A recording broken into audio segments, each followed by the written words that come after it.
Ciência. Religião. Em guerra há milhares de anos.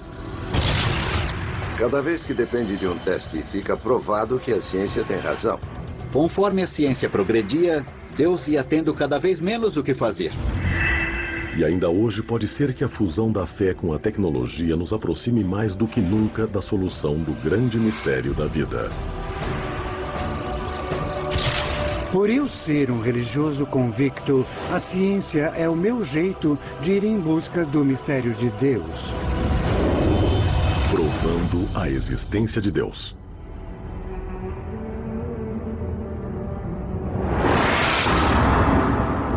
Durante séculos, a Igreja Católica esteve em guerra com a ciência, acreditando que sua existência poderia prejudicar os princípios mais sagrados da fé. Os cientistas ficaram estigmatizados como hereges. Seus avanços eram escondidos da população e às vezes até desmentidos sob a ameaça de morte. Mas atualmente há indícios de uma mudança radical. Quando as pessoas ficam sabendo que eu sou um padre e um cientista trabalhando especialmente para o Vaticano, onde há um observatório, a pergunta é sempre: por quê? Por que o Vaticano tem um observatório? A instalação multimilionária de classe mundial fica a 3.300 metros acima do nível do mar. Seu telescópio de 1,80 m consegue sondar milhares de anos-luz das galáxias. Os cientistas são especializados em astronomia e cosmologia. E o que os torna únicos? Eles também são homens de fé que admitiram a ciência como uma ferramenta em sua busca por Deus. Temos uma metodologia bem rigorosa que nós aprendemos conforme vamos nos formando cientistas. Dada a história instável da Igreja com a ciência, é de se impressionar que haja esse observatório de ponta. Especialmente desde o Iluminismo, existiu uma relação áspera entre ciência e a religião, onde a ciência, eu acho, explicou cada vez mais sobre o mundo. E as pessoas religiosas sentiram-se cada vez mais ameaçadas. O âmago da ameaça, para quem tem fé, é que a ciência diminua tanto a Deus que ele deixe de existir. E isso envolve todo um modo de vida, uma vida inteira de mundo. Durante grande parte do último milênio, desafiar a explicação dos eventos naturais da Bíblia era um perigo. No início de 1600, notáveis astrônomos foram levados a julgamento quando suas descobertas científicas conflitaram com crenças religiosas enraizadas. Uma das ideias científicas mais ameaçadoras foi uma teoria desenvolvida pelos astrônomos Copérnico e Galileu. A Igreja ensinava que a Terra era o centro do sistema solar e que o Sol girava em torno dela. Mas Copérnico e Galileu sugeriram o contrário, que o Sol era o centro do sistema solar. As descobertas de Galileu foram recebidas por alguns da Igreja Católica como um problema. Ela se opunha à Bíblia que menciona. E então o Sol parou. Se na verdade é a Terra que se move e o Sol está parado, segundo a Igreja, isso gera um conflito. Desde a época de Galileu, acho que a Igreja Católica deu uma guinada. Graças a Deus. A admissão da ciência é uma mudança, mas a questão é: por que agora? A presença da Igreja no Observatório do Vaticano quer dizer que a Igreja reconhece o valor da ciência e do conhecimento que adquirimos através dela.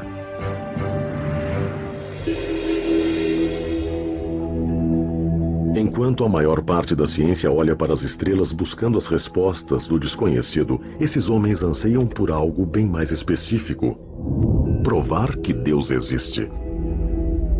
Essa busca por provas de uma mão divina no trabalho do universo começa no momento de sua criação. Eles essencialmente creem que conforme exploram o universo e retornam ao Big Bang, irão alcançar a resposta para o que tinha antes do Big Bang. Se existiu um Big Bang, deve haver algo que o gerou. O universo como um todo se iniciou com a explosão de alguma coisa. Uma energia veio disso e depois se transformou em matéria. O Vaticano está de acordo com a explicação do consenso científico, que após o Big Bang, a interação de átomos de hidrogênio conduzidos pela gravidade formou estrelas, galáxias e o universo como o conhecemos. Essa é uma série de eventos onde o início é uma sopa de partículas elementares, depois gás e poeira, e aí o gás e a poeira se colidem, gerando estrelas, planetas e então a vida. Nós saímos desse universo como as estrelas, as galáxias, os sapos e tudo mais. Nós saímos desse mundo em evolução. Essa é a melhor explicação científica para a nossa chegada. Será que tudo isso aconteceu por acaso? Ou por necessidade? Enquanto a religião prega a necessidade de Deus na criação de tudo, para a ciência não é assim. Não temos nenhum obstáculo para imaginar o Big Bang como sendo algo que apenas ocorreu. Não existe nenhuma razão na cosmologia para acharmos que houve alguma influência externa na criação do Big Bang. Stephen Hawking costuma dizer que perguntar o que havia antes do Big Bang é como questionar qual é o norte do Polo Norte. É uma questão indefinida.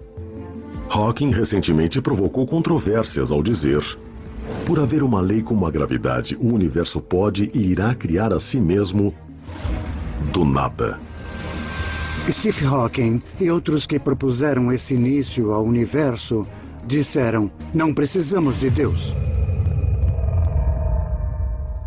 É um absurdo. Este debate marca a linha divisória entre a ciência mais conhecida e a ciência da fé. A Igreja já não renuncia mais às descobertas científicas. Ao invés disso, muitos, como o Padre Coyne, creem em um modelo que integre tanto a ciência como Deus. Isso é conhecido como a teoria do universo bem afinado. Ela sustenta que as condições exatas necessárias à criação da vida são tão precisas que não poderiam ter surgido por acaso. Para esses homens, o modelo de universo bem afinado é um projeto para a criação de tudo. E Deus é o arquiteto. Se cada uma dessas constantes não valesse o que nós medimos, vamos dizer, uma parte em 1 milhão, nós não estaríamos aqui. Essa é a noção de um universo bem afinado. Que as coisas são calibradas. É como um desabrochar. É no ponto. Nem quente e nem frio. E bum, nós temos um universo onde as pessoas são inteligentes e questionam grandes coisas. Você não prova que Deus existe, mas isso sugere muito que há um Criador. Se a teoria do universo bem afinado estiver certa, então Deus criou o universo todo, mas deixou os detalhes para a natureza. A pior coisa a se fazer seria dizer de imediato que foi Deus quem fez. Não pode ser tudo pré-determinado. Ele criou um universo que tem uma indeterminação, desde o micro até o macro.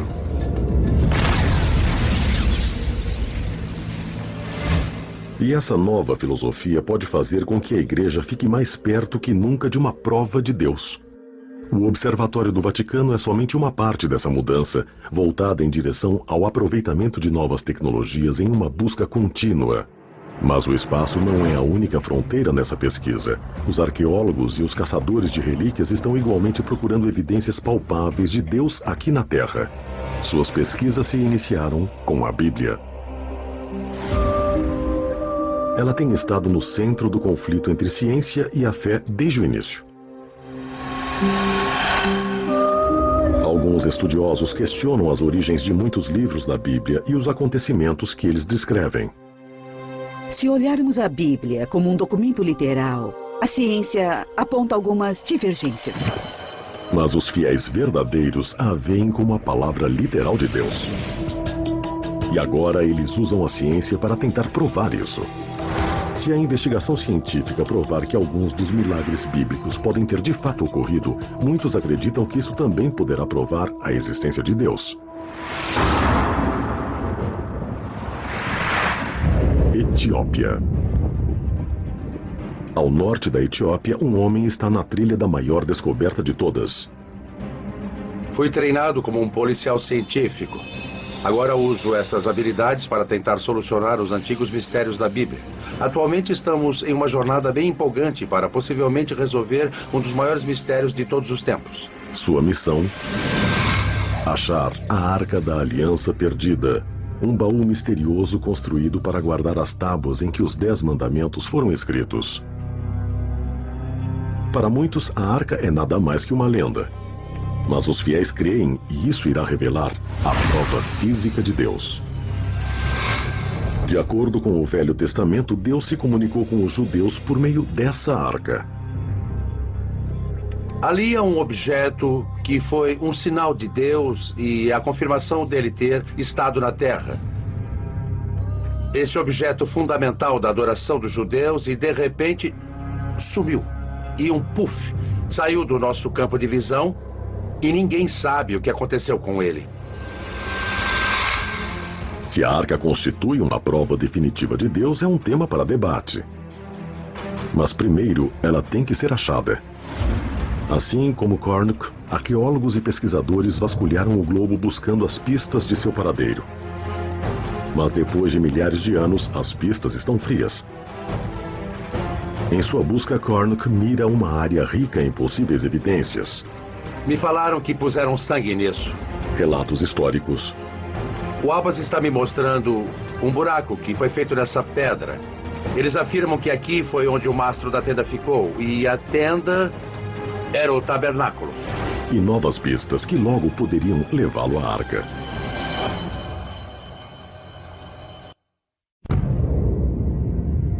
Por séculos, o homem olha para o céu, primeiro como um sinal de fé.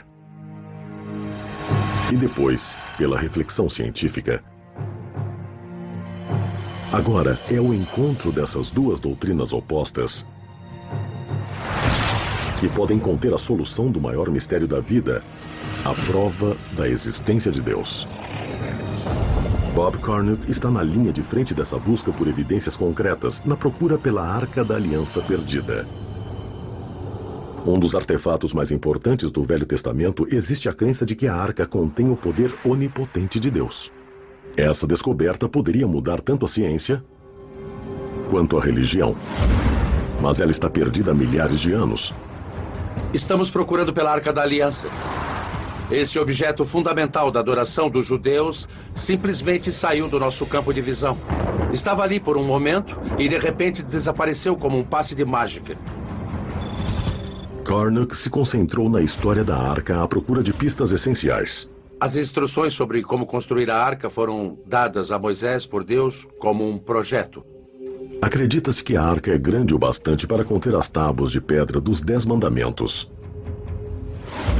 Ela tem 1 metro de comprimento, 75 centímetros de largura e altura. Ela era banhada por dentro e por fora a ouro. Em cima da arca ficavam 2 anjos dourados. Dizem que tanto o poder como a ira de Deus descansam dentro da própria arca. Somente os sacerdotes mais devotos poderiam se aproximar dela. Se você não adorasse corretamente em frente à arca, seria morto. Ela podia destruir cidades, derrubar paredes, secar rios.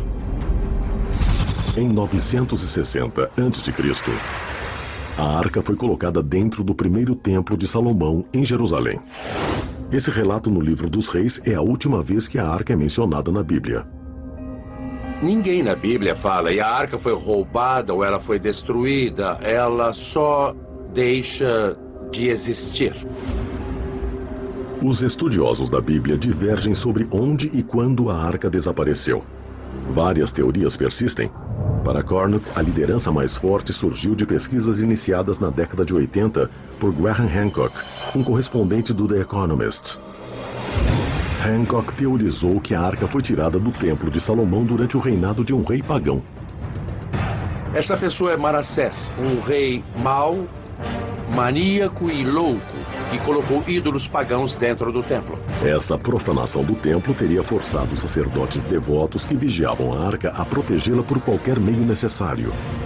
até mesmo removê-la do seu lugar de descanso sagrado. A arca teria sido transportada por fiéis sacerdotes levitas que sentiam repulsa pela sujeira que estava sendo trazida ao templo. Carnock acredita que o caminho mais provável de fuga de Jerusalém teria sido a oeste, para o Egito, e depois descendo o rio Nilo. Ilha Elefantina. A próxima pista para apoiar sua teoria poderia estar nessas rochas na pequena Ilha Elefantina. Carnock se baseia na existência de ruínas de um antigo santuário, construído nas exatas especificações as do Templo de Salomão, lar original da arca. Os moradores acreditam que ele foi construído como um refúgio temporário, mas a arca não estaria segura lá por muito tempo. Os arqueólogos dizem que houve um grande conflito na Ilha Elefantina. Os historiadores descrevem um tumulto dos vizinhos egípcios que colocou a arca em perigo. Carnock acredita que o motivo do ataque pode fornecer uma pista sobre o que aconteceu com a arca. Diziam que a arca era tão poderosa que um sacrifício de sangue tinha que ser feito antes de vê-la. Pela lei judaica, isso é proibido em todos os lugares, exceto na presença da arca. Os judeus teriam sacrificado o carneiro e os egípcios adoravam o carneiro. É um conflito, o templo é destruído. Carnock especula que no meio da batalha a arca foi levada às pressas a um local seguro. A questão é, onde?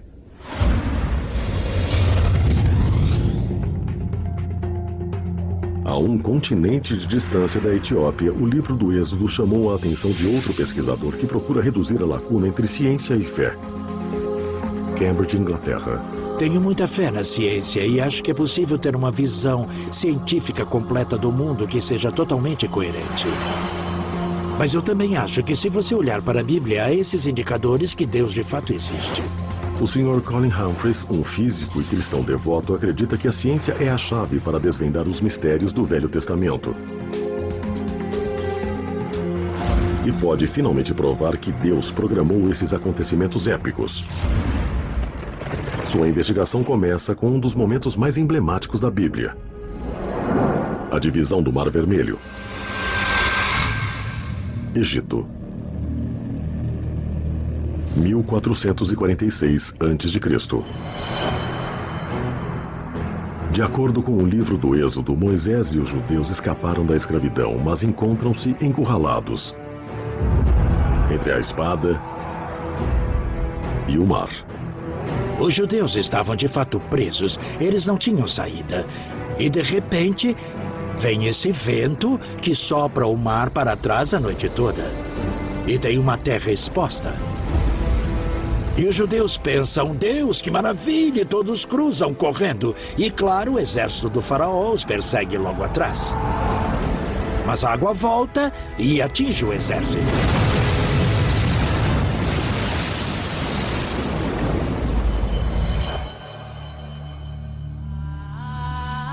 Para os fiéis, essa passagem de 3.000 anos é uma prova da obra de Deus. Mas a nossa compreensão da física moderna e da dinâmica dos fluidos levanta dúvidas. O Mar Vermelho é um vasto corpo de água, mais de 300 quilômetros no seu ponto mais largo, com uma profundidade média de quase 500 metros. Então, onde os judeus teriam cruzado com segurança? As opiniões divergem sobre a localização provável, mas muitos pesquisadores bíblicos apontam para o Estreito de Tirã, na foz do Golfo de Acaba, como o local que melhor corresponde às distâncias e à topografia descritas na Bíblia. Golfo de Acaba. Aqui, o golfo se restringe a um canal de apenas 13 quilômetros de comprimento.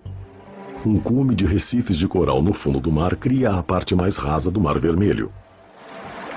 Mas os recifes ficam a mais de 9 metros abaixo da superfície, muito profundo para atravessar a pé, conforme descrito no Êxodo.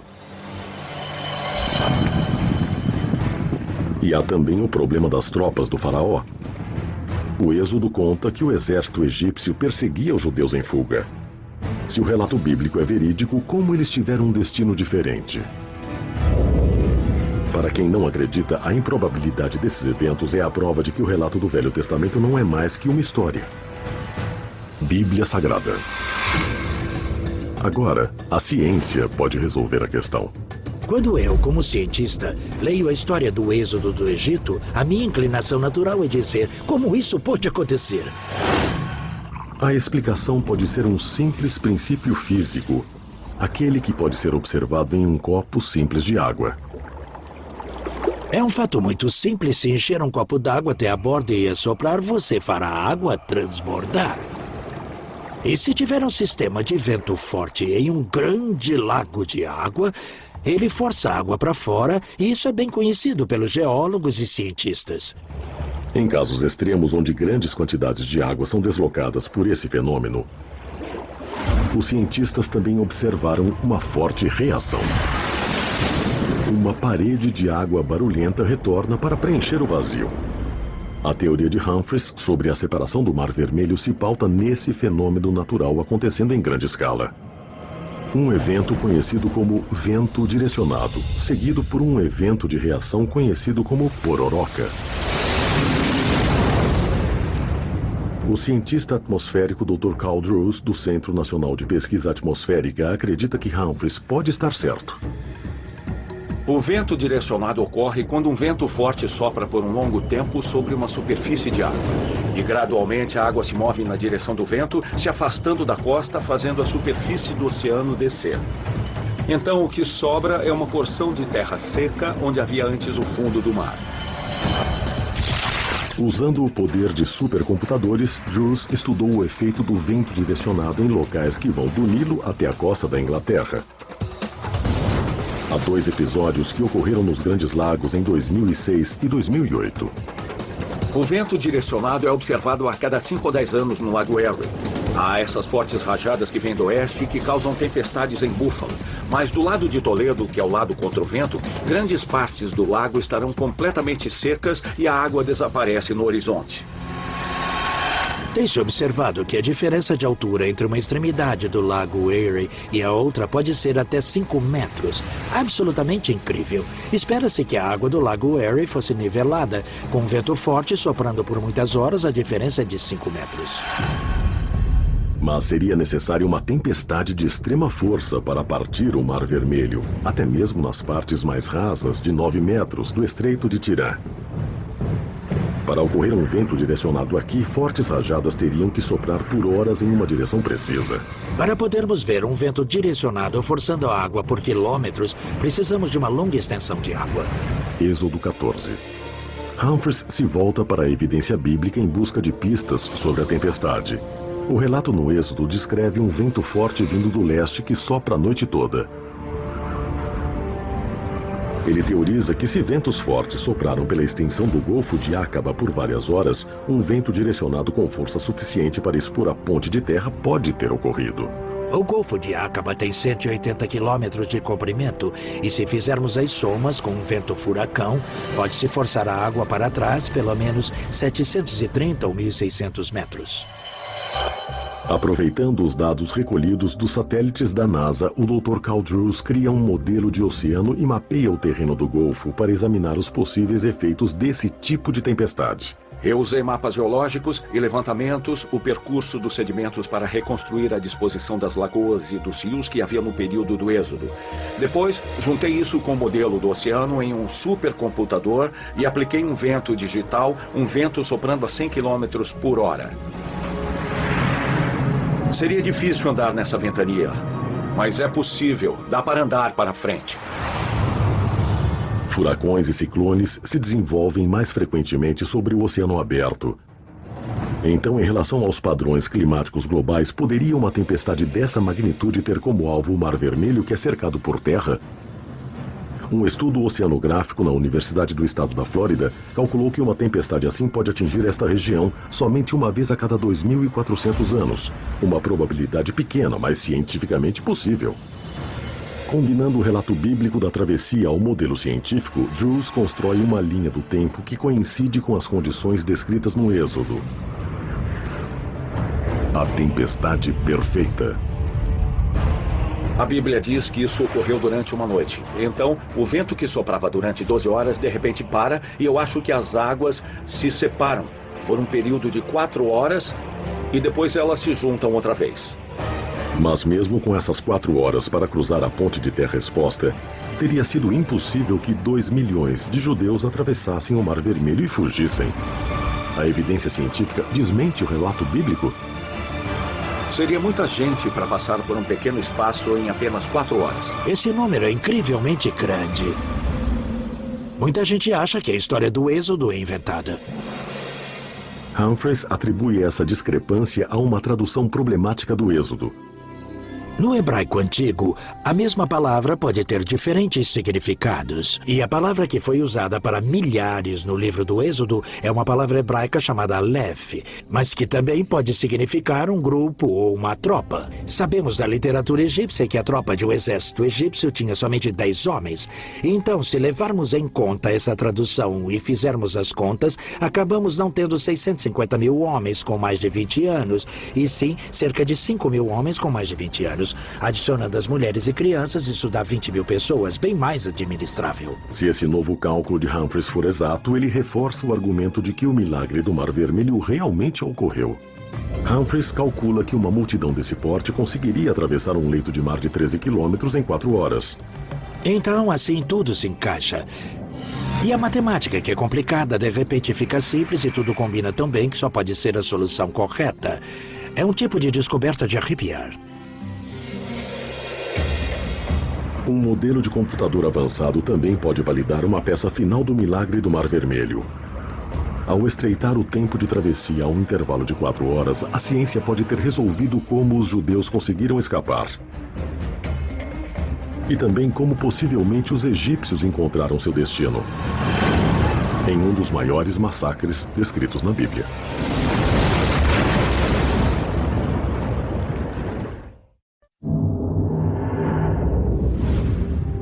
Desde a cosmologia e a arqueologia para a oceanografia. Pesquisadores de várias disciplinas científicas lançaram uma pesquisa global para descobrir uma prova palpável de Deus. O Sr. Colin Humphreys e o Dr. Carl Drews estão procurando evidências que provem que os acontecimentos descritos na Bíblia de fato ocorreram. Usando cálculos precisos e também modelos complexos de computador, cada um detalhou um cenário de uma tempestade perfeita que eles alegam que poderia ter causado a separação do Mar Vermelho, como foi descrito no livro do Êxodo.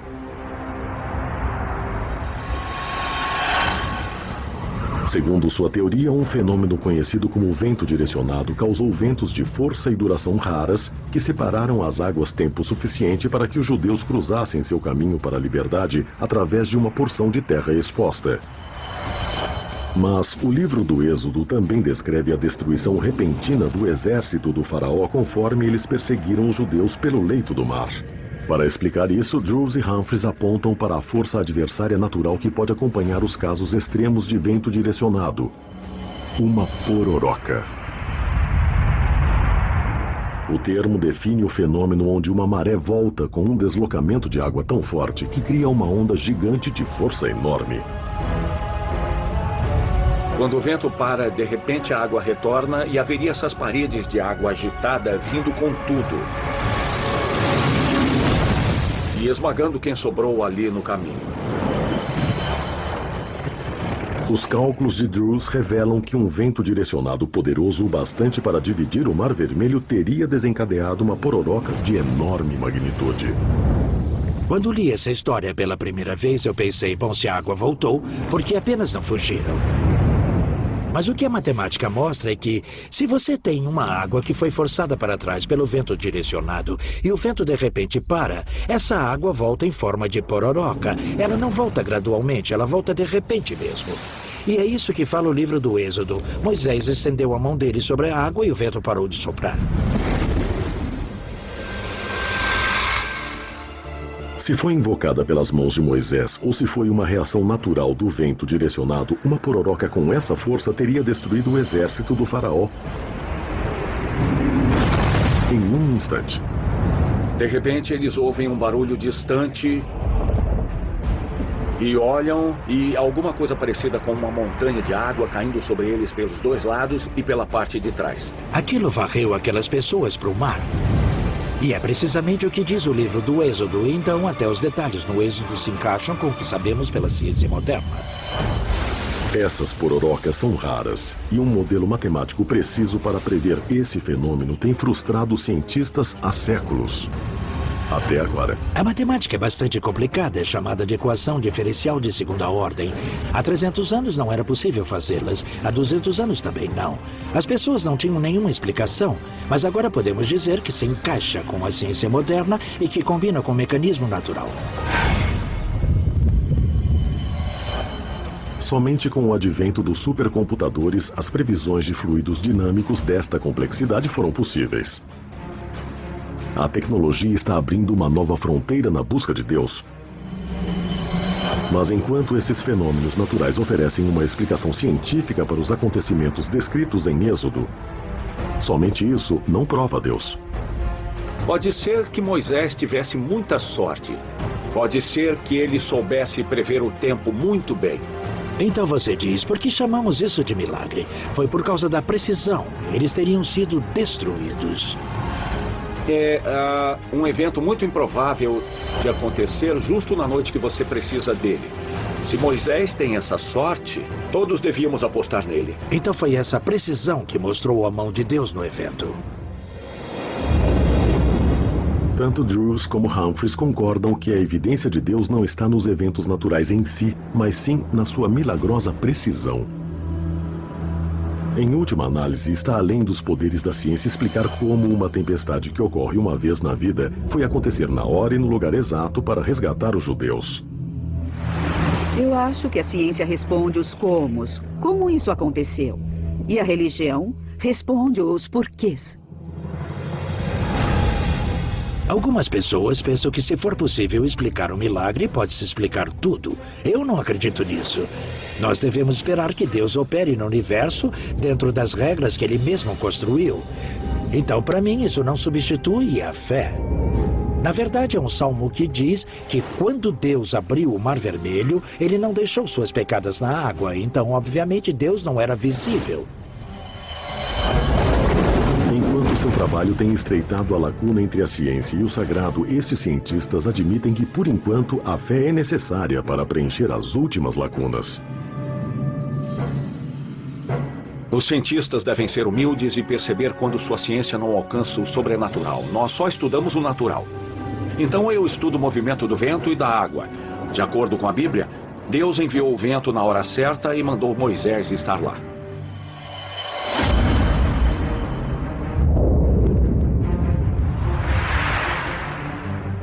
Em sua busca para encontrar a Arca da Aliança perdida e a prova de Deus que pode haver nela, Bob Cornuck seguiu a trilha de pistas até o norte da África.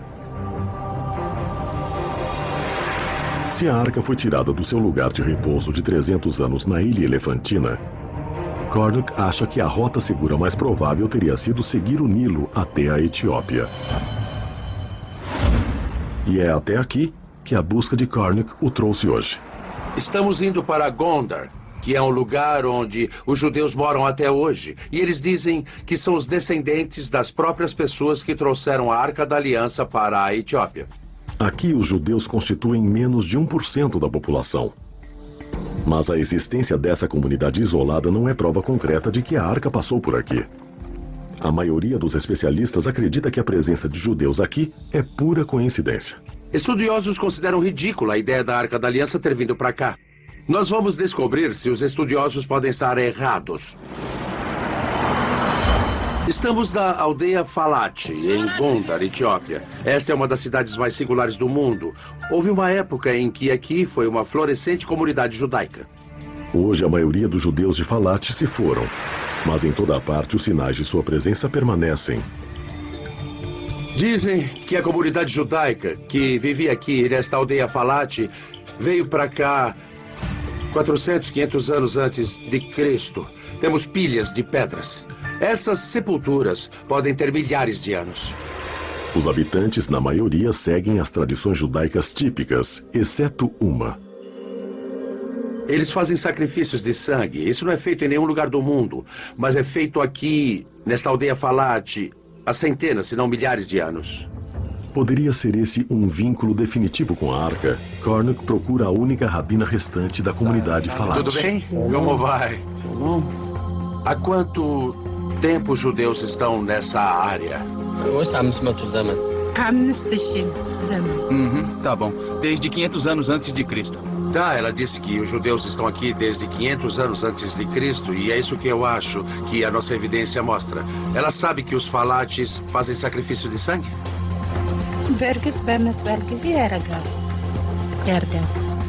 Eles faziam. Eles faziam sacrifício de sangue, enquanto havia judeus etíopes aqui. Os rituais de sangue apontam para a Arca, mas histórias não provam nada, e Cornuck sabe disso. Sua razão de voltar a Gondar hoje é para encontrar evidências biológicas, uma ligação genética entre essa comunidade isolada de judeus e a ordem de sacerdotes que protegia a Arca da Aliança há milhares de anos. Será que ela nos permite fazer o teste nela, dentro da boca? Eu estou muito feliz por você testar o meu DNA. Cornuck está compilando um banco de dados de DNA dos judeus locais. Será uma busca em tempo intensivo que ainda tem que produzir resultados, mas a descoberta de uma única ligação genética aos levitas antigos poderia ser uma bomba. Se pudermos mostrar uma marca de DNA que os conecte a esse evento antigo, vai ser demais, fundamental para a teoria de que a Arca veio para a Etiópia. A triagem genética moderna pode ser uma ferramenta essencial em determinar uma ligação com a Arca. Mas a meio mundo de distância, outra equipe de pesquisadores pode ter tropeçado em uma ligação ainda mais direta a Deus, escondida em nosso DNA. A prova científica de Deus. Alguns a procuram no nascimento do universo, outros nos desertos da África e do Oriente Médio. Mas e se a prova mais surpreendente de Deus não estiver em um templo ou um santuário? E se estiver dentro de todos nós?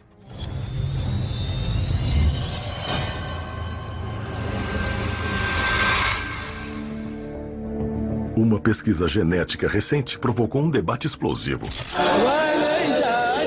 Para explorar se podemos estar programados a acreditar em Deus.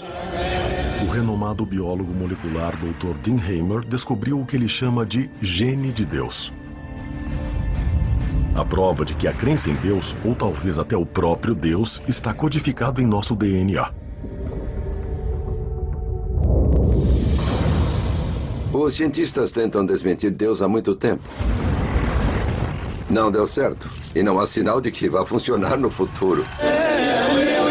Há algo no fundo do nosso cérebro, na maneira como a espiritualidade toca nossa consciência.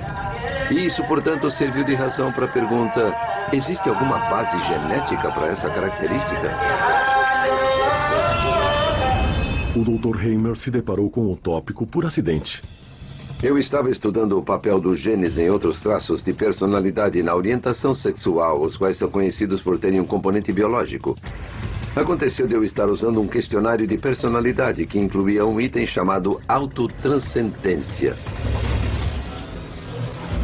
O Dr. Hamer define o termo autotranscendência como a inclinação de ver um mundo maior e mais amplo do que o visível. Um mundo de espiritualidade além do reino físico do dia a dia. Pode ser mostrado numericamente que a religião de uma pessoa, digamos católica ou protestante, depende totalmente do ambiente em que vive. Mas a espiritualidade tem muito menos a ver com o ambiente e muito mais com a genética. É provável que as pessoas orem com mais frequência do que façam sexo, por exemplo. Hamer cruzou os dados do DNA de 2.000 pessoas de todas as religiões, assim como os ateus. Selecionamos um grupo de genes procurando por qualquer coisa que se relacionasse de forma consistente com um nível de autotranscendência. Após várias rodadas de testes, a equipe de Hamer identificou um tipo determinado de gene, aparentemente ligado a fortes sentimentos de espiritualidade. Esse gene, por acaso, foi chamado de VMAT2, que significa transportador de monoamina vesicular. Só para simplificar, nós o chamamos de gene de Deus. Acreditamos que ele tem algo a ver com a capacidade ou suscetibilidade das pessoas de acreditar em conceitos como Deus. Seria isso a evidência de que Deus está constituído em nosso código genético? Uma coisa interessante sobre a espiritualidade é que ela é de fato um traço de personalidade independente. É diferente da ansiedade ou de qualquer outra coisa que medimos. E ela possui um componente emocional muito forte que faz com que as pessoas acreditem nas coisas mais loucas ou nas mais importantes, dependendo do seu ponto de vista. Essa é a razão das cruzadas. Essa é a razão de todas as grandes ações da igreja e de todas as coisas terríveis também.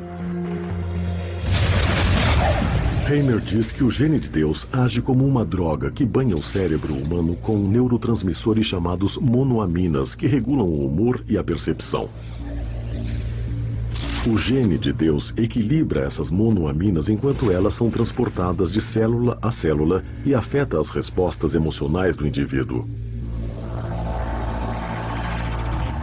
O gene VMAT2 existe em todas as pessoas. Assim como todos nós temos genes da cor do cabelo e dependendo de exatamente quais alelos do gene você tem e quais as combinações de genes, isso irá determinar se seu cabelo é loiro ou preto, ou se você é maior ou menor no nível de autotranscendência.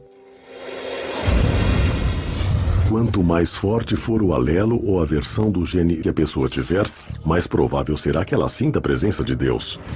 Durante sua pesquisa, a equipe de Hamer detectou outro fenômeno.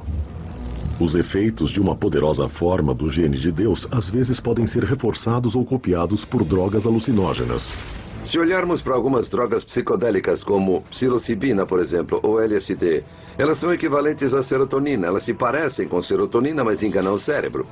E achamos que esse tipo de alteração de consciência que ocorre com uma droga como a psilocibina ou LSD são um pouco parecidas com o que acontece com as pessoas durante as experiências intensamente religiosas, fortemente espirituais. Seja Jesus atravessando o deserto ou o Buda sentado sob sua árvore. De repente, tudo parece meio diferente. De acordo com as descobertas de Hamer, as reações químicas reguladas pelo gene de Deus poderiam ter sido responsáveis por alguns dos milagres descritos na Bíblia, como Moisés e a sarça ardente. Moisés estava viajando, basicamente.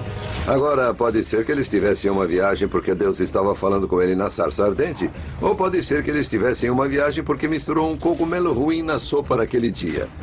Não tenho como saber ou prever isso, mas o que sei é que as suas experiências implicaram em mudanças no nível dessas monoaminas em seu cérebro. Isso não quer dizer que as experiências religiosas são como drogas, só quer dizer que ambas funcionam nos mesmos caminhos do cérebro.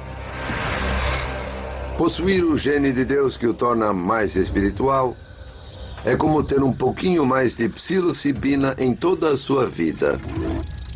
E isso só faz o cérebro ser um pouco mais suscetível a esses tipos de ideias. Se você tem fé, pode dizer, olha, isso prova que Deus nos fez para que possamos compreendê-lo. E isso comprova a existência de Deus. Se for um ateu, pode falar, olha, isso prova que o cérebro simplesmente inventa Deus de qualquer maneira. É um monte de química. Deus não existe. Mas se ele não está lá para ligar o homem a Deus, por que algo como o gene de Deus evoluiria? Alguns biólogos acreditam que nas antigas sociedades humanas, onde os membros da mesma tribo adoravam um deus ou deuses comuns, um gene de Deus em alto grau de funcionamento tornou mais fácil que eles trabalhassem juntos e se protegessem. Em ambientes sociais cooperativos, um forte gene de Deus pode ter sido uma vantagem evolutiva. Mas a ciência também está revelando que a espiritualidade tem uma vantagem física. Existem muitos dados agora que mostram que pessoas mais espiritualizadas e religiosas tendem a viver um pouco mais, pois elas tendem a se recuperar de uma doença um pouco mais rápido. Acho que há muitas possibilidades de como esse tipo de gene conseguiu se manter na mistura e sobreviver à evolução recente. A causa desse benefício ainda está para ser determinada, mas o efeito é uma área onde a ciência e a fé estão trabalhando juntas para buscar avanços. É um relacionamento que Hamer observa de perto. A ciência e a fé estão em guerra há muito tempo. E até agora, sempre que depende de uma prova, acontece da ciência estar certa. A Terra não é o centro do universo, está somente circulando ao redor do Sol. A evolução ocorreu mesmo, estamos relacionados a outros animais e não somos algo singular que foi colocado aqui. Onde a religião acerta e a ciência erra é que a ciência não conversa com as necessidades emocionais das pessoas. A ciência não muda a consciência das pessoas do jeito que a religião muda. Os cientistas poderão explicar as origens da consciência humana? Ou é uma questão de fé? Um novo campo de pesquisa pioneiro está buscando respostas em um dos lugares mais enigmáticos do planeta.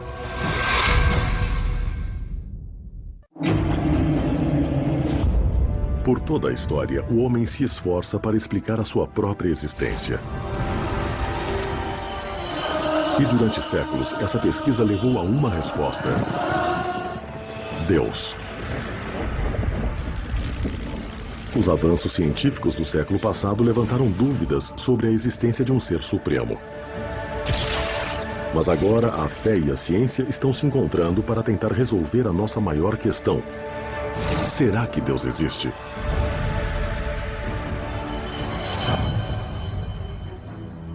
Enquanto os caçadores de relíquias e os fiéis procuram encontrar a prova na Bíblia, esse pesquisador acredita que o caminho para Deus pode estar muito mais perto do que pensamos. Sua busca por respostas o levou a investigar os funcionamentos mais internos da mente humana. O Dr. Andrew Newberg, diretor de pesquisa de medicina integrada da Universidade Thomas Jefferson, estuda o que acontece com o cérebro humano quando ele contempla Deus e o mundo espiritual. Acho que estamos em um ponto interessante onde temos a chance de juntar ciência e religião de uma forma que nunca pudemos fazer. Há um senso do cérebro humano que nos permite explorar o mundo cientificamente e pensar nas coisas de forma religiosa ou espiritual. Usando escaneamentos cerebrais de baixa radiação, Newberg, na verdade, consegue assistir mudanças físicas ocorrerem no cérebro enquanto uma pessoa ora ou medita. Decidimos analisar as pessoas que realizavam uma variedade de práticas religiosas e espirituais durante muitos anos. Nosso trabalho inicial foi feito com pessoas que eram muito firmes em meditação budista tibetana. Também analisamos um grupo de freiras que estavam engajadas em suas crenças religiosas há mais de 50 anos. O que fizemos foi usar um scanner que fotografava o cérebro deles. Fotografamos enquanto repousavam e também quando não faziam nada em particular. Depois tiramos mais uma foto do cérebro deles enquanto meditavam ou praticavam as suas orações. As áreas que pareciam ser mais afetadas durante essas práticas incluem uma parte do cérebro chamada lobo frontal, logo atrás da testa. E essa é uma parte do cérebro que normalmente funciona quando concentramos nossa mente em alguma coisa. Nas análises de Newberg, o lobo frontal acendeu da mesma forma que faria se os indivíduos estivessem concentrados em um problema de matemática difícil. Os monges tibetanos mostraram um aumento da atividade em seu córtex visual porque estavam se concentrando em objetos sagrados. Quando olhamos as freiras que estavam somente orando, não vemos as áreas visuais se conectarem ao cérebro, mas na verdade vemos as áreas verbais ligarem. Faz sentido, pois é uma oração, é uma prática verbal. Mas as análises também revelaram algo inesperado. Outra área que ficamos particularmente interessados é uma área chamada de lobo parietal, que fica na parte superior atrás do cérebro. O que achamos muito interessante nas pessoas que meditavam e nas freiras que oravam é que essa área do cérebro de fato se acalma durante essas práticas. O lobo parietal é a parte do nosso cérebro que monitora e reforça o sentido do nosso ambiente imediato ao redor. Então, quando o Dr. Newberg viu o lobo ficar escuro, ele testemunhou os indivíduos perderem mentalmente a noção de seu espaço, tornando-se um com o universo. E o cérebro está dizendo, sim, é verdade, você deve sentir essas coisas, pois o lobo parietal escurece e o lobo frontal acende. Passamos por uma experiência em que a pessoa de fato se perde, perdendo também a capacidade de perceber o espaço e o tempo do modo que percebemos.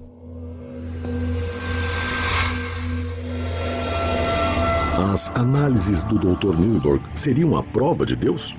Analisei uma freira que sentiu que estava na presença de Deus. Eu posso lhe dizer como o cérebro dela fica quando ela acredita que está junto dele. A análise não diz se Deus está na sala com ela ou não. E o que é importante no contexto dessa pesquisa é que é nessas experiências que as pessoas dizem, encontrei Deus.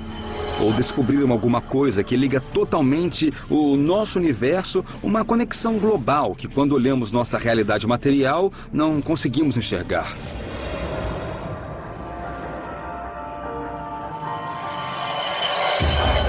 As descobertas de Newberg sugerem que pela forma que o cérebro de uma pessoa está aceso pode-se determinar se ela tem fé ou se não tem. Durante os testes no scanner, ateus foram convidados a contemplar Deus.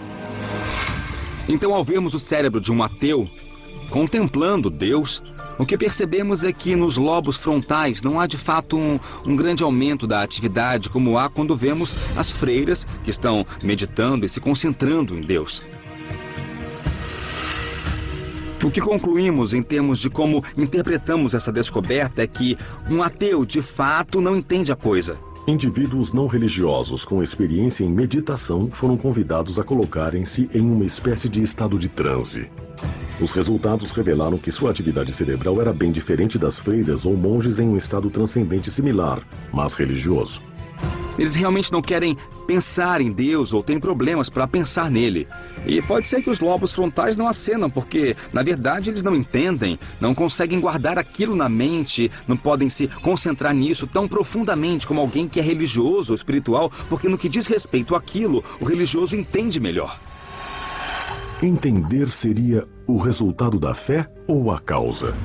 Há algo programado no cérebro dos que creem? Existe um Deus? Não existe um Deus? Qual é a natureza da realidade? Quando estamos em um sonho, agimos como se aquilo fosse realidade, e quando estamos em nossa realidade, podemos dizer, bom, isso não era real, isso foi só um sonho. Quando as pessoas têm experiências espirituais ou místicas profundas, elas sentem a mesma coisa. Elas sentem que aquela realidade representa uma realidade mais fundamental que a do dia a dia.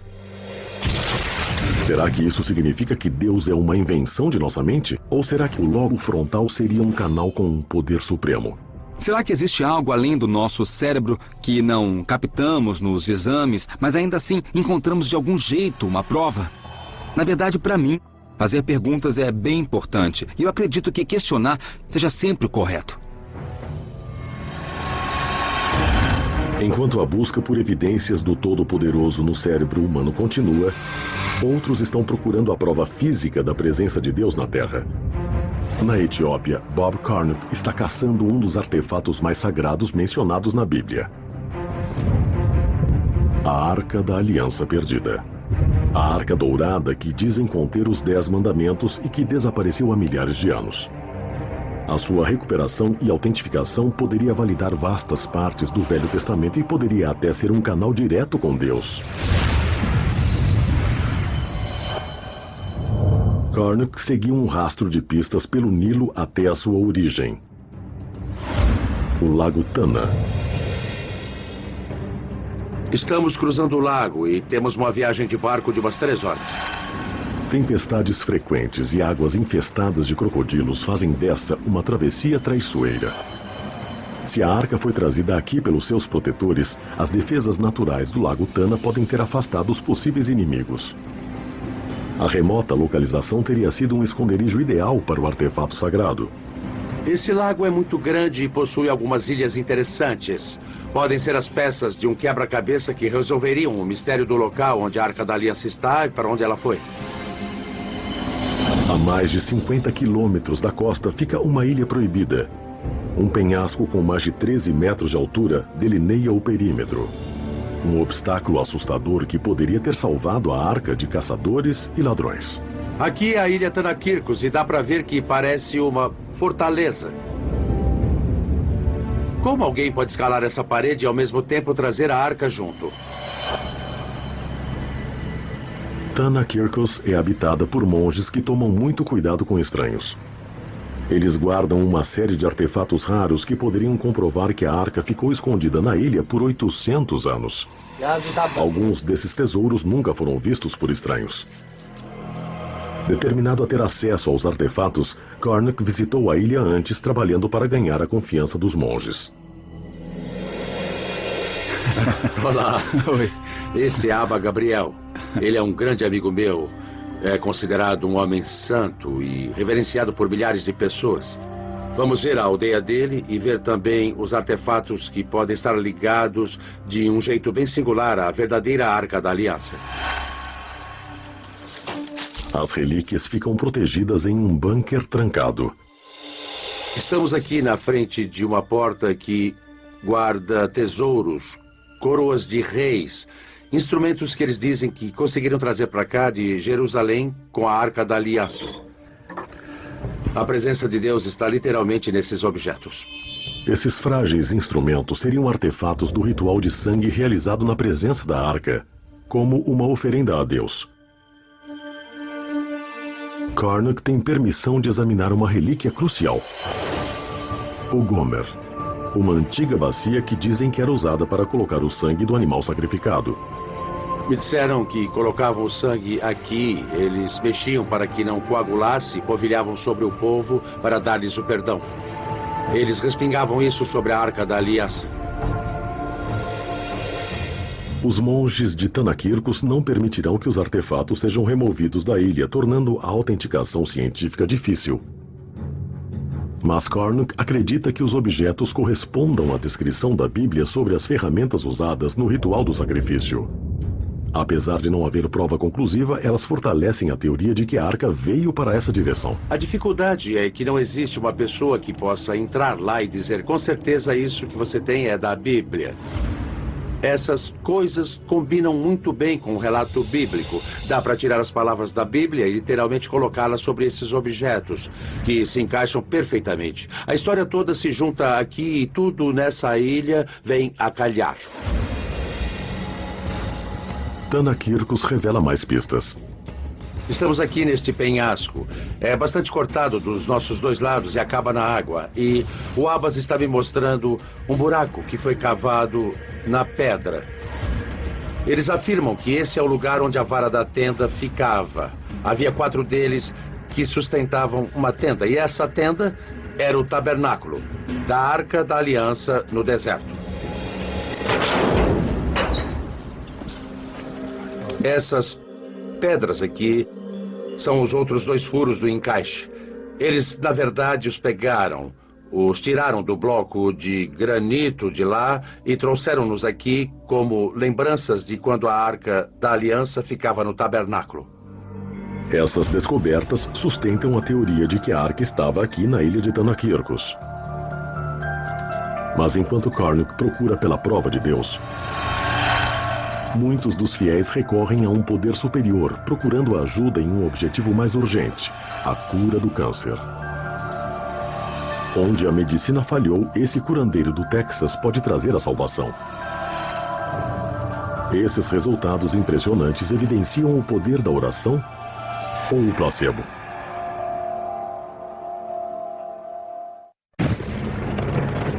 Na busca mundial pela prova da existência de Deus, os neurocientistas estão explorando a complexa relação entre a espiritualidade e o cérebro humano. Usando tomografias, o neurocientista Dr. Andrew Newberg observou mudanças químicas no cérebro quando uma pessoa ora ou medita. Através de uma série de estudos, ele identificou o lobo frontal do cérebro como o epicentro da experiência religiosa e espiritual. O cérebro tem o poder de curar?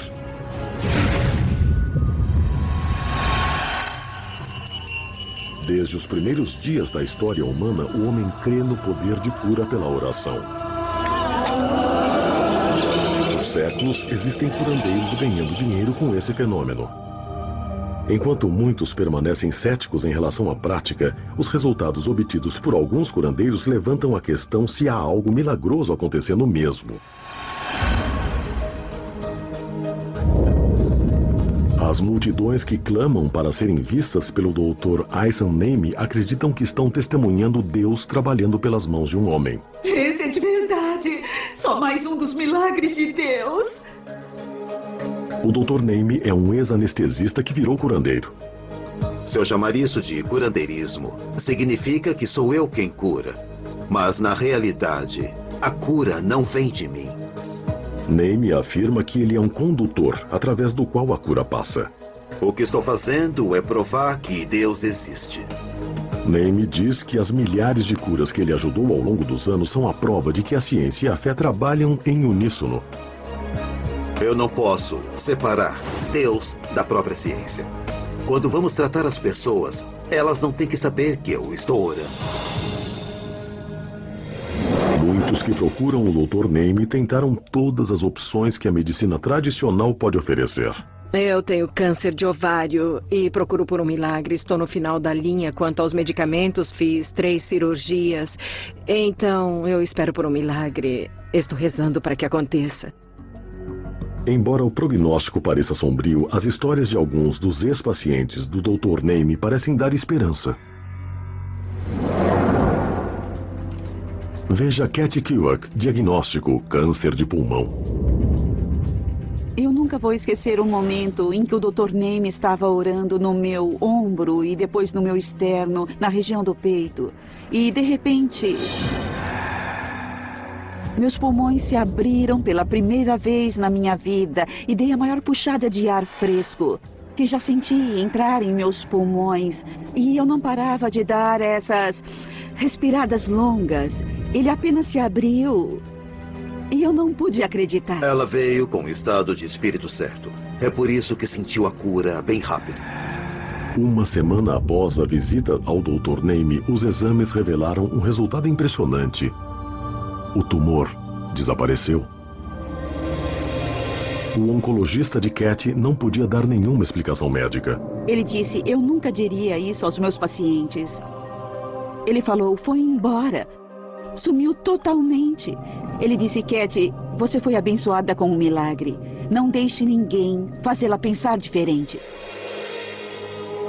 Kerouac tinha aparentemente vivenciado um milagre. Mas esse fenômeno que poupou uma vida foi um exemplo da misericórdia de Deus? Ou foi o efeito placebo ligando o cérebro para curar o corpo por conta própria?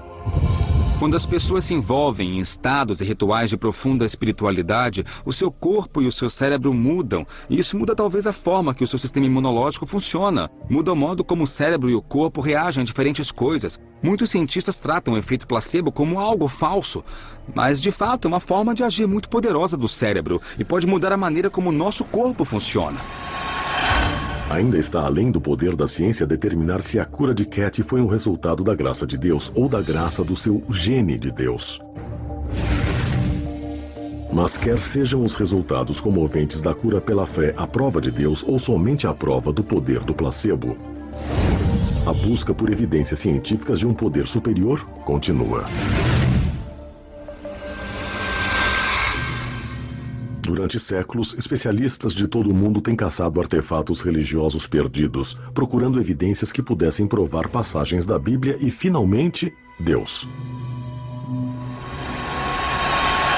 Na trilha da Arca da Aliança Perdida, Bob Cornuck veio até o norte da Etiópia para examinar uma importante peça de evidência que liga a arca até a ilha de Tanakirkos. Essa é a primeira vez que deixaram Cornuck ver o documento. É um texto antigo, aos pedaços. Esse livro aqui tem 1700 anos, dá pra ver a pátina nele, é de pele de animal. O livro apresenta uma imagem surpreendente que poderia confirmar a teoria de Cornuck de que a Arca da Aliança foi trazida para cá. Conforme eu estava examinando o livro, achei esse desenho muito original. Vemos Maria e Jesus vindo para a ilha de Tanakirkos. Por que Jesus veio a essa ilha? Os estudiosos vão ter que se virar para descobrir. Mas pense nisso. Quando ele tinha 12 anos, voltou a Jerusalém após um exílio no Egito. O primeiro lugar que ele visitou foi o templo. Ele disse aos seus pais onde esperavam que eu estivesse. Aqui o vemos vindo a essa ilha. Aqui é onde o templo portátil ficaria, o tabernáculo que guardava a Arca da Aliança. E temos o registro escrito de 1700 anos. Transmitida por gerações, a história verbal de Tanakirkos coincide com o relato no Antigo Testo. Jesus Cristo estava aqui, você acredita? Sim, 3 meses e 10 dias. 3 meses e 10 dias. Isso. E esses livros falam sobre isso? Sim, eles falam de Santa Maria e sobre Antes Jesus. De Santa Maria, Jesus. Da imagem. Da imagem. E da história. Da história. É isso.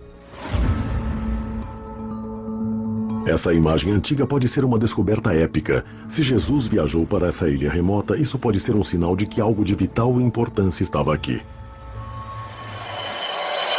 Enquanto Cornuck fica um passo mais perto da arca, outros pesquisadores continuam buscando a prova de Deus dentro do cérebro humano.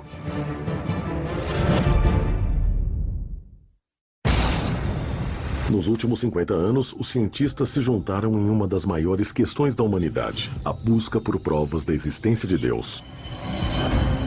Os cosmologistas estão procurando pistas nas origens do universo e no Big Bang.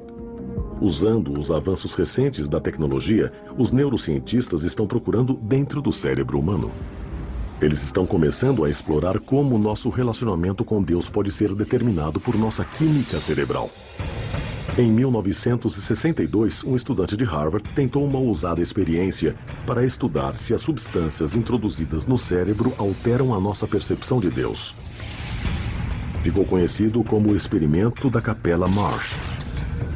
O objetivo do estudo foi determinar se um alucinógeno introduzido no cérebro de um indivíduo devoto cobaia poderia criar uma sensação de que ele estava diretamente na presença de Deus. Ele foi feito na Universidade de Harvard quando Timothy Leary estava lá e antes das drogas psicodélicas serem proibidas. Ele pegou estudantes de teologia, pessoas que já tinham fé e a caminho da espiritualidade, e os dividiu em 2 grupos. E para um grupo, ele deu psilocibina, um alucinógeno muito potente. A psilocibina desencadeia alucinações, alterando a quantidade de serotonina liberada no lobo frontal, o centro de controle emocional do cérebro. Ele também é ativado durante a meditação e a oração. Para outro grupo, ele deu uma droga mais controlada, que ia fazê-los sentirem-se aéreos, mas não alucinados. E aí todos foram para uma missa de Sexta-feira Santa na capela e ouviram um sermão de um ministro bem conhecido da capela de Harvard. Os indivíduos do estudo que tomaram a falsa droga relataram que a missa parecia como qualquer outra. Mas muitos dos que tinham tomado o alucinógeno descreveram uma experiência de autotranscendência durante o sermão. Uma sensação de que estavam se ligando diretamente com Deus. Passadas semanas dessa experiência, ele perguntou do que se lembrava, o que vivenciaram. E descobriu-se que as pessoas que tomaram alucinógeno se lembravam daquilo como um tipo de experiência muito importante, uma experiência de transformar a vida. Enquanto que os que tomaram as drogas controladas só viram que foi mais um sermão. Para aqueles que tomaram psilocibina, o impacto do experimento foi de longa duração. Em uma pesquisa de acompanhamento 20 anos mais tarde, muitos dos indivíduos ainda viam o estudo como uma experiência profunda de mudar a vida. Alguns relataram que se sentiram ligados diretamente com Deus. Os resultados do experimento da Capela Marsh reforçam os resultados dos exames cerebrais realizados no laboratório do Dr. Newberg. Os 2 estudos ligam o lobo frontal à nossa percepção de Deus e indicam que a nossa experiência espiritual pode ser intensificada pela oração fervorosa, meditação e até mesmo por drogas psicoativas. Será que essas experiências intensas induzem a uma ilusão de que estamos ligados a um poder superior? Ou será que desencadeiam uma parte do cérebro projetada para ser um canal entre o homem e Deus? Um estudo mais profundo do lobo frontal pode ser a chave para provar a existência de Deus. Do outro lado do mundo, Bob Cornuck procura pela prova definitiva de Deus na Terra. A Arca da Aliança Perdida criou um rastro de evidências que segue Nilo abaixo. Pelos assentamentos judaicos perto de Gondar, até o Lago Tana. E agora, seguindo pistas encontradas em Tanakirkos e na antiga lenda etíope, Cornuck chega a uma pequena cidade no norte da Etiópia.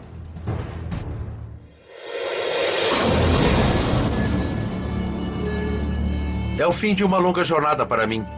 Como é que eu fui acabar aqui, de tantos lugares, para essa antiga aldeia empoeirada de Aksum? Aksum nem sempre foi uma cidadezinha agrícola. Há 1500 anos, ela era a capital vibrante do Império Aksumita, um estado-nação que dominava o comércio no norte da África com um poder que rivalizava com Roma. Os reis de Aksum apreciavam demonstrações luxuosas de sua riqueza e colecionavam tesouros do mundo antigo ao redor. No século IV d.C., o governante de Aksum, em teoria, capturou o maior troféu do mundo cristão. Ezana foi para a ilha de Tanakirkos, pegou a arca e a trouxe aqui. Ele a trouxe para esse local. Em frente às ruínas de uma igreja grandiosa construída por Ezana, Cornuck vê que a prova está bem debaixo de seus pés. Pedras com o dialeto etíope do século IV chamado Ge'ez detalham o roubo da arca e sua chegada triunfante aqui. Nós estamos andando nas pedras da fundação da mais antiga igreja da África subsaariana. E foi para cá que o rei Ezana, no século IV, trouxe a Arca da Aliança. Os monges me disseram que esse é o piso original. Um pequeno pedaço dele permanece e é onde esteve o Sagrado Senhor. Aqui é onde a Arca da Aliança ficou por várias centenas de anos. Evidências arqueológicas revelam que aqui já foi uma grande igreja, estilo basílica, uma estrutura à altura para guardar o artefato sagrado. Dá para ver que essa igreja tinha uma bela decoração pelas esculturas daqui. Não eram somente blocos de pedra, não foi uma simples igreja. Isso é o que chamam de piscina batismal. Deve ser isso ou pode ser um local de banho, onde os sacerdotes se lavavam antes de irem para ver a Arca da Aliança. A igreja foi saqueada pelos invasores muçulmanos no século XVI. A história local afirma que a arca foi resgatada por seus protetores fiéis que a esconderam até que pudesse ser colocada na igreja de Nossa Senhora Maria de Sião. Quando a igreja foi reconstruída em 1965, tornou-se uma catedral fortificada. Um bunker fortificado construído para proteger algo de grande valor. Bem ali é onde os etíopes dizem, e eu pessoalmente acredito, que a Arca da Aliança repousa hoje.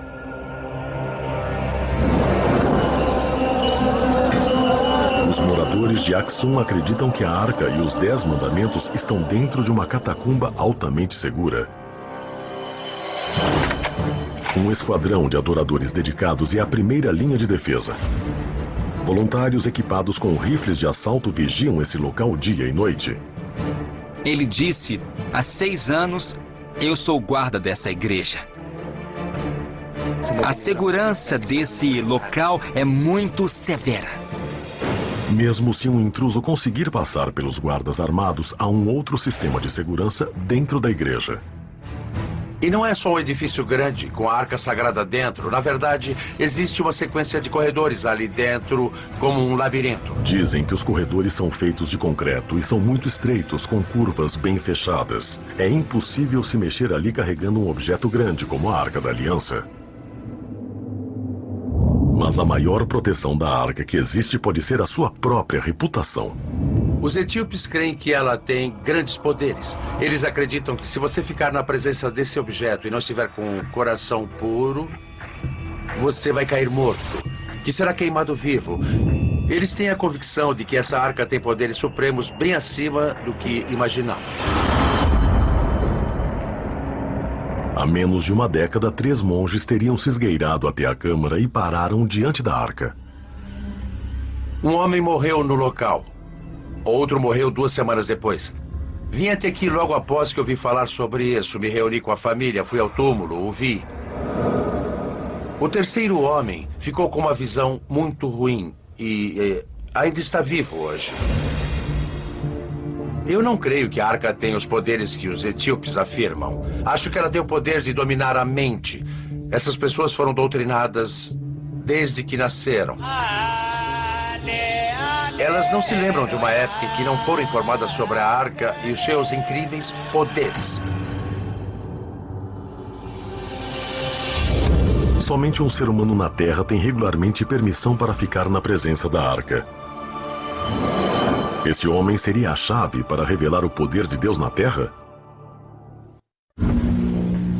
Desde a química do cérebro humano até a exploração de sistemas estelares distantes, a ciência está descobrindo novas evidências na busca mundial pela prova da existência de Deus. Armados com as mais recentes técnicas de análise científica, pesquisadores e arqueólogos de todo o mundo estão caçando o artefato mais cobiçado da Bíblia, a Arca da Aliança. Se a acharem, ela pode ser uma evidência do próprio Deus. Para Bob Cornuck, a busca de sua vida o levou a uma igreja na Etiópia rural. Ele acredita que por trás desses portões está o que poderia ser a descoberta arqueológica mais importante na história, a Arca da Aliança Perdida. Acredita-se que esse clérigo que vive enclausurado seja o único humano na Terra que pode ficar na presença da arca. Ele é conhecido como o Guardião. O Guardião é quem protege a arca. Ele nunca tem permissão para sair. Passa a vida toda preso entre esses muros. Se a arca não está ali, por que todos esses guardiões, há centenas e centenas de anos, ficariam dentro dessa prisão? O guardião raramente fala com estranhos, mas agora, depois de muito negociar com anciãos de Axum, Karnak conseguiu algumas palavras.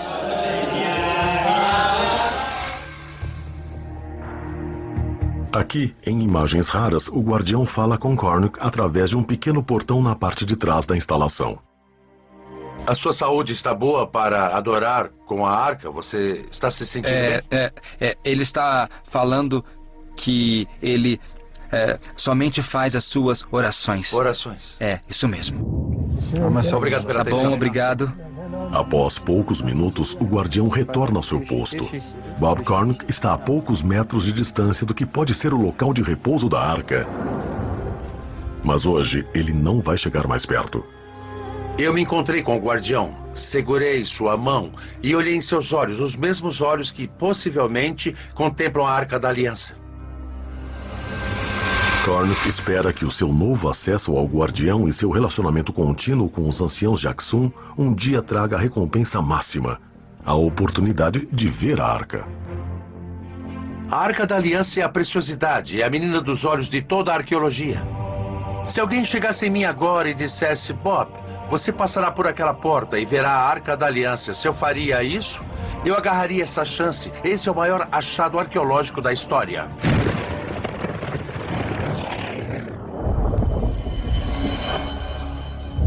A busca por evidências científicas de Deus se estende desde os maiores objetos do universo até os menores. Grenoble, França, a casa de um laboratório enorme. Localizado a mais de 150 metros de profundidade e abrangendo a fronteira de duas nações. Essa é a linha de frente em busca de algo que poderia rivalizar com a importância da Arca da Aliança na corrida para achar as provas da existência de Deus. Uma micropartícula subatômica chamada partícula de Deus. Mais conhecida pelos físicos como o bóson de Higgs, a teórica partícula de Deus pode ser um elo perdido. Se for detectada, poderá mudar todo o nosso entendimento do universo. E pode alterar para sempre o debate sobre a existência de Deus. As partículas são de dois tipos. Há basicamente as partículas de matéria e as partículas de força. As partículas de força podem se empilhar uma sobre a outra, e isso é o que chamamos de bósons. Muitos físicos de partículas acreditam que o bóson de Higgs seja a partícula desconhecida que dá massa a toda a matéria no universo. O bóson de Higgs é muito diferente de todas as outras partículas que conhecemos. A coisa que faz o bóson de Higgs especial é que mesmo no espaço vazio, ele está lá. Ele fornece um meio através do qual as outras partículas se movem. E é por isso que, em última análise, as partículas como os elétrons ou quarks adquirem massa. A melhor analogia seria imaginar um meio como a água, o melaço ou o ar. Conforme você se move através deles, eles resistem um pouco. Então é possível imaginar que se corrermos pelo ar, conseguiremos ir muito rápido. Se tentarmos correr pela água ou por um melaço, vamos ficar mais lentos. Então, a grosso modo, é isso que o bóson de Higgs faz com todas as partículas da natureza. Se eles puderem localizar essa partícula de força, pode ser um passo importante para desvendar os mistérios do Big Bang e da origem do universo. Para estudar as partículas subatômicas, os físicos usam aceleradores de partículas. Para procurar a partícula de Deus, os pesquisadores construíram o maior do mundo.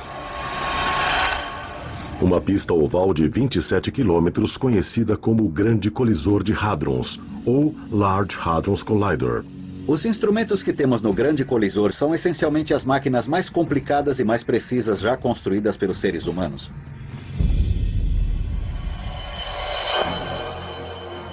Nós pegamos os prótons e os aceleramos muito próximo à velocidade da luz. Até o ponto em que a velocidade não tem importância, o que importa é a energia. E então essas partículas têm mais de 1000 vezes a energia que um próton teria se estivesse parado. Aumentando a energia conforme eles aceleram em direções opostas, dois feixes de prótons são colocados em rota de colisão. Quando eles sofrem a colisão, o impacto resultante explode cada um numa cascata de partículas ainda menores, incluindo diferentes tipos de bósons.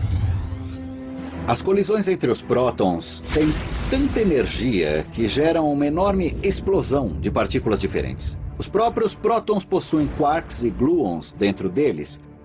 E o que na verdade ocorre é que um dos quarks ou um dos gluons de um próton colide com uma das partículas constituintes de outro próton e dá para ver uma grande chuva. As máquinas no interior do colisor podem detectar e medir a maioria dos tipos de partículas liberadas nessas colisões. E se os cientistas conseguirem encontrar essa possível partícula, será um divisor de águas. Sua descoberta poderia levar à até então chamada teoria do todo, que poderia explicar o momento da criação. Se retrocedermos a história, se voltarmos no tempo, a teoria do todo nos ajudaria a explicar o Big Bang e facilitaria na compreensão do que ocorreu naquele momento.